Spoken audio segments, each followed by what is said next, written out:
dilema itu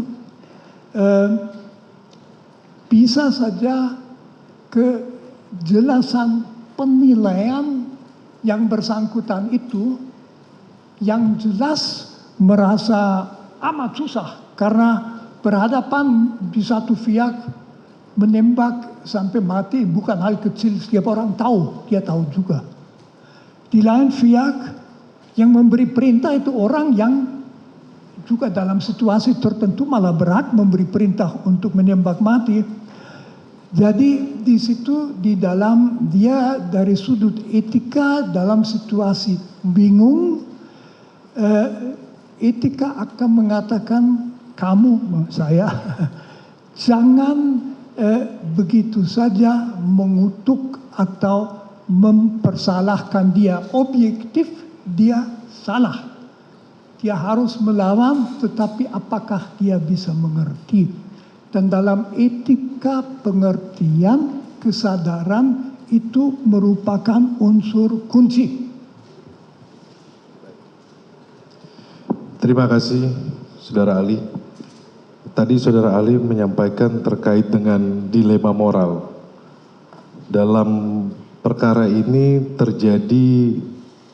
fakta terjadi bahwa ada relasi kuasa yang sangat jauh antara terdakwa Richard Eliezer dengan terdakwa Ferdy Sambo. Pak Saudara Ali bisa menjelaskan dari sisi filsafat etika dengan terkait relasi kuasa? Itu tentu relasi kuasa adalah sesuatu yang amat sangat biasa bagi manusia. Relasi kuasa pada dasarnya adalah bahwa orang berada dalam situasi di mana dia atau berwenang memberi perintah yang harus ditaati atau dia wajib melaksanakan perintah. Relasi kekuasaan itu umum di dalam bisnis, di perguruan tinggi, dalam di keluarga mungkin tidak, tapi lewat bagi anak. Di dalam setiap organisasi tentu ada struktur, ada atasan paling atas dan sebagainya. Jadi relasi kekuasaan adalah situasi. Kalau kita ambil kepolisian, tentu saja relasi kekuasaan itu sangat penting karena fungsi polisi di dalam masyarakat juga sangat penting. Polisi itu yang membantu negara supaya pelanggaran hukum tidak terjadi, dan kalau terjadi diberikan sanksi. Polisi yang melaksanakan itu. Karena itu di dalam rangka polisi relasi kekuasaan sangat jelas, siapa yang memberi perintah, siapa yang harus menaati. Kalau saya tidak salah observasi itu bahkan kelihatan dalam dua orang polisi ketemu, kalau yang satu lebih tinggi kelihatan dengan bentuk tubuh itu berbeda. Itu di dalam bisnis tidak demikian.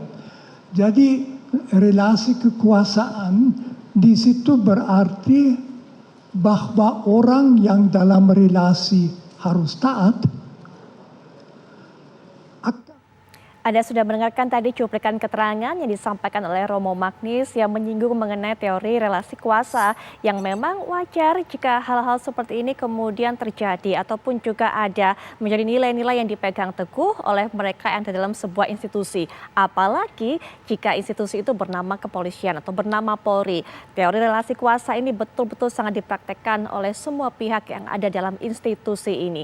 Kemudian juga tadi sudah menerangkan atau menjelaskan Romo Magnis ini mengenai dilema moral yang dihadapi Eliezer pada saat kejadian itu berlangsung.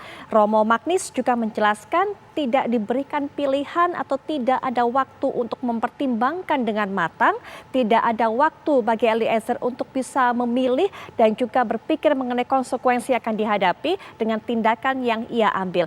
Itu menjadi salah satu hal yang ditekankan oleh Romo Magnis yang ia katakan sebagai hal-hal yang bisa untuk meringankan hukuman kepada Richard Eliezer. Kita akan kembali lagi minta pandangan dari para narasumber kita, ada Bang Martin dan juga Prof. Hipnu. Sebelum nanti kita komentari mengenai apa disampaikan Romo Magnis, Prof. Hipnu dan juga Bang Martin, saya akan melanjutkan tadi yang disampaikan oleh Prof. Hipnu yang mengatakan bahwa alhamdulillah kemudian ini menjadi JC, Justice Collaborator. Keringanan apa ataupun juga peluang-peluang mendapatkan potensi keuntungan apa bagi Eliezer ketika memilih ataupun juga ya menjalankan dirinya sebagai fungsinya adalah Justice Collaborator, Prof. Hipnu? Iya, Mbak Putri. Jadi di sini kalau kita lihat dalam suatu peradilan di Indonesia, itu suatu yang baru, Mbak. Kalau kita lihat dalam Orde Baru tidak ada. DC itu lahir yang kemudian diundangkan dalam Undang-Undang Perlindungan Saksi dan Korban, kan itu.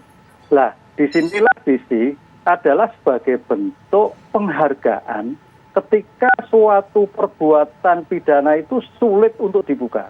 Lah, dalam hal ini, RE adalah mampu memberikan suatu kontribusi tentang penegakan hukum yang tadinya peristiwa penembakan FS terhadap Y ini adalah tertutup, rekayasa yang kemudian dibuka dengan scientific crime investigation. Nah, keberanian untuk membuka inilah maka akan diberikan suatu reward. Dan sekarang kalau tidak salah dalam proses permohonan kepada Jaksa Agung, karena setelah keterangan ahli ini nanti akan ada rentut. Lah rentut itu mudah-mudahan isinya diterima oleh kejaksaan sehingga rentutnya menjadi lebih ringan. Demikian juga nanti pada saat di putusan akan juga disampaikan oleh penuntut umum, mudah-mudahan isinya adalah diterima karena RE sejak awal, bukan di persidangan loh, sejak awal di pra-adjudikasi itu sudah terlihat sekali bagaimana carut-marut kasus ini sehingga sampai adanya suatu obstruction of justice. Ini yang menjadi concern DC adalah menjadi yang penting. Pertanyaannya, apakah bisa juga ditolak? Oh, sangat bisa, Mbak Putri. Apa pertimbangannya, Prof? Ya, pertimbangannya karena tidak memberikan kontribusi di dalam penegakan hukum. Makanya kemarin setiap keterangan-keterangan yang disampaikan oleh RE selalu ada suatu bantahan-bantahan karena ini sebagai bentuk memberatkan bagi para tersangka.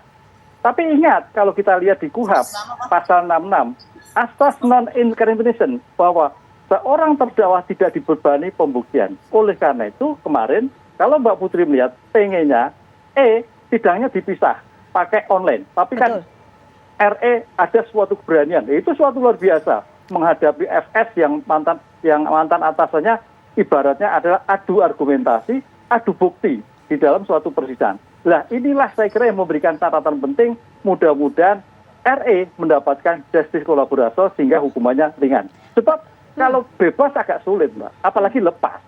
Kalau lepas itu bukan merupakan pidana. Kalau bebas bukti tidak terbukti seperti yang dirumuskan surat dakwaan. Ini agaknya sulit. Terbukti tapi nanti hukumannya ringan begitu. Ya, baik. Prof. Hipnu, ini satu lagi. JC ini kan kemudian ada dalam kasus-kasus atau diperlukan dalam kasus-kasus extraordinary crime. Nah, apakah pembunuhan ini walaupun tadi Prof. Hipnu sudah berikan keterangan ini pembunuhan tertutup, sulit untuk diungkap dan sebagainya, apakah juga masuk dalam kategori extraordinary crime yang kemudian membutuhkan peran JC tadi? Iya.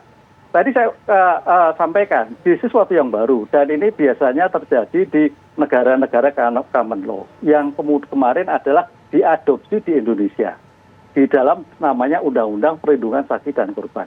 Betul bahwa kalau kita lihat induk perlindungan saksi dan korban itu adalah kejahatan-kejahatan extraordinary crime. Apa itu? Korupsi, illegal logging, pencucian uang, kejahatan seksual, kemudian trafficking dan sebagainya. Tapi di dalam penjelasan di dalam penjelasannya ada tindakan lain, tindak pidana lain yang membahayakan saksi di dalam pengungkapan suatu perkara. Nah, tindak pidana lain apa? Termasuk di sini. Jadi di Indonesia adopsi dari kejahatan-kejahatan yang ekstra kemudian ditambah tindakan-tindakan lain, kejahatan-kejahatan lain yang membahayakan keadaan si saksi atau korban adalah diberikan justice kolaborasi. Artinya, semua kejahatan yang menyangkut para saksi, korban, membahayakan bisa diberikan justice kolaborasi. Jadi, dalam suatu kesaksian penyertaan pasti ada disimak. Bisa 1, bisa 2, bisa 3. Lain dengan saksi mahkota. Kemarin ada disinggung-singgung saksi mahkota lain. Betul. Kalau saksi mahkota itu hanya 1 dari suatu penyertaan. Dan saksi mahkota idenya dari negara. Karena situasi pembuktian sulit, negara memberikan saksi mahkota. Baik. Tapi kalau GC, kehendak dari pemohon, yaitu para tersangka yang sebagai pelaku. Baik, Prof. Hipnu, kita akan lanjutkan nanti, termasuk kita juga minta pandangan Bang Martin, tapi kita akan jeda sejenak, kami akan segera kembali sesaat lagi.